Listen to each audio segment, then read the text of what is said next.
안녕하십니까. 오랜만에 인사드립니다. 오늘은 저희 W 강영의 차 구매 무엇이 유리할지, 특히 이제 스마트 상품에 대해서 제가 중점적으로 안내를 드리도록 하겠습니다. 차를 구매하실 때 어떤 방식이 가장 유리한지, 이제 그 유불리에 대해서 많이들 질문을 하세요. 저는 사실은 그 부분에 대해서 가장 많은 상담을 많이 하고 가장 길게 설명을 드리는데요.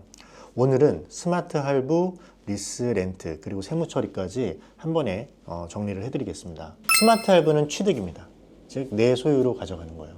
근데 리스나 렌트는 이용자가 되는 거예요.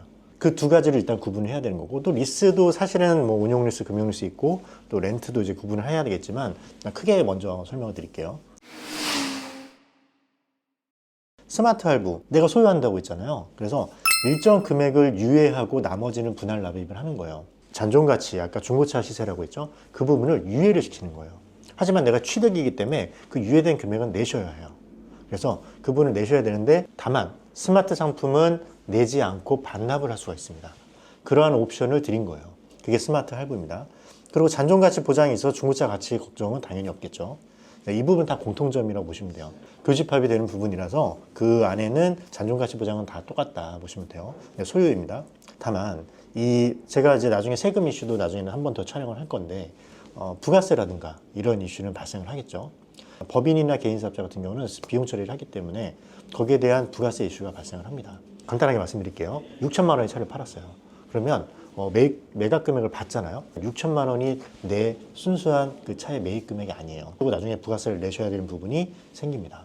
그래서 실제로는 내 금액의 일부분은 적지 않은 금액, 꽤 많은 금액을 부가세로 내셔야 돼요. 그게 어떻게 보면 하나의 이슈가 되기 때문에 생돈을 내는 느낌이 들겠죠. 그래서 그 부분에 대한 질문을 많이들 하시는데 꼭 내셔야 합니다. 운용 리스는 세금 계산서 발행을 하지 않죠. 면세업자니까. 그리고 비용 처리가 굉장히 깔끔합니다. 그래서 차량 또 처분 시 부가세 부담이 또 없다는 부분, 그리고 보증금, 선납금은 회계상 자산이 아닌 선급 비용으로 처리가 됩니다. 그래서 이런 부분이 승계가 될 때 부가세 문제가 또 발생하지 않아요. 물론 추가피를 받는 경우는 부가세 문제가 발생할 수 있지만, 리스를 승계하거나 렌트를 승계할 때 추가피를 받는 경우는 거의 없어요. 그래서 그런 부분은 없기 때문에 없다고 보시면 될 것 같습니다.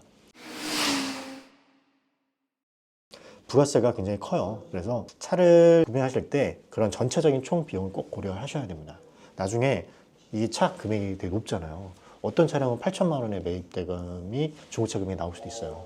그러면 적지 않은 금액이 부가세가 나가니까 그럼 총 비용을 생각해야 된다는 거. 또 하나, 차를 어차피 내가 한 5년 정도 타고 반납을 하거나 팔게 될 것 같은데, 이거를 취득을 한다는 건 사실은 엄청난 손실이 될 수도 있어요. 왜냐면 유동성이 중요한 사업이나 이제 법인 같은 경우에는 일정 부분을 내가 금액을 매월 지출하면서 소득 관리를, 지출 관리하는 게 중요한 거지, 목돈을 일치에 막 1억 몇천을 넣어놓고 그 부분에 대해서 감가를 지켜보는 상황이 되면 그거는 유동성 문제도 생기고, 또 나중에 부가세도 굉장히 크게 나오기 때문에 이걸 꼭 총 비용으로 생각하셔야 돼요. 우리가 적금을 하는 게 아닙니다. 제가 항상 구매하실 때 제가 말씀을 드리는 건데, 차량은 투자도 아니고 저축도 아닌 소비입니다. 그래서 그런 부분을 꼭 생각하셔야 된다는 거. 그래서 리스와 렌트는 동일하다고 보시면 돼요. 다만 렌트는 이제 부가세가 발행이 돼서 세금 계산서가 나오고, 그 다음에 리스는 계산서가 발행이 합니다. 그래서 그런 부분에서 처리를 하시면 되고요. 비용 처리하는 부분에서 한도를 넘어서는 부분에 대해서 저축이 되고 있는 거예요, 한마디로. 그러다 나중에 이제 차를 매각할 때 추인을 해서 나중에 인정을 해서 그 부분에 대한 비용 처리를 한다거나 이런 부분들인데, 이거는 제가 한 번 또 시간을 내서 또 그 부분을 자세하게 설명을 드리겠습니다. 그래서 세무적인 관점에서 보면 차이가 굉장히 크다는 건데요. 그런 부분을 좀 생각하시면 이 스마트 할부, 스마트 리스, 스마트 렌트를 취득하느냐, 내가 이용자가 되느냐, 이 부분을 고민하시면 그 두 가지를 선택할 수 있을 것 같습니다. 추가적인 문의는 꼭 저한테 연락을 주세요. 그러면 제가 아주 친절하고 성의 있게 상세하게 설명드리겠습니다. 지금까지 말씀드린 거를 아주 간단하게 다시 한번 말씀드릴게요. 표를 그리듯이. 자, 5년 이내 교체한다. 리스 렌트예요. 그 이유는 감가자산을 회피할 수 있어요. 그리고 부가세가 없다는 거, 깔끔한 비용 처리가 된다는 거. 그 다음에 5년 이상 난 보유할 생각이다. 그러면 스마트 할부 취득이 유리합니다. 그 부분을 생각하시면 무조건 유리한 건 아니에요. 뭐든지 정답이 있진 않아요. 하지만 그게 더 나을 것 같다라고 제안을 드립니다. 자산을 소유하고 그다음에 중고차 가치를 고려해서.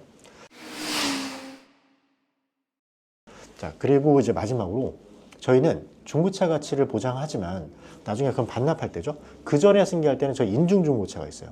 트레이드인이라고 해서 기존 차량을 매각하거나 그게 뭐 할부로 사든 리스를 이용 중이든 간에 인증 중고차에서는 그 부분에 대한 아주 깔끔하게 처리를 해드리는 그런 프로세스가 있고 거기에 대한 지원금까지 있으니까 지원금이 3%나 돼요. 신차 금액에. 그래서 적지 않은 금액이거든요. 그렇다 보면 최고의 매입가로 나올 수가 있습니다. 그럼 내가 손해를 좀 가장 적게 보면서 차량을 넘길 수 있고 새 차를 구매할 수 있는 그러한 구조가 저희는 원스톱으로 다 돼 있어요. 그래서 이런 부분을 잘 활용하시면 좋을 것 같습니다. 저한테 이제 상세한 내용을 별도로 문의 주시면 제가 하나하나 설명드리도록 하겠습니다. BMW 스마트 상품은 진짜 최고입니다. 여러분의 상황에 맞는 최적의 방식 BMW W 강영이 저희 의정부 전시장과 함께 고민해 보겠습니다.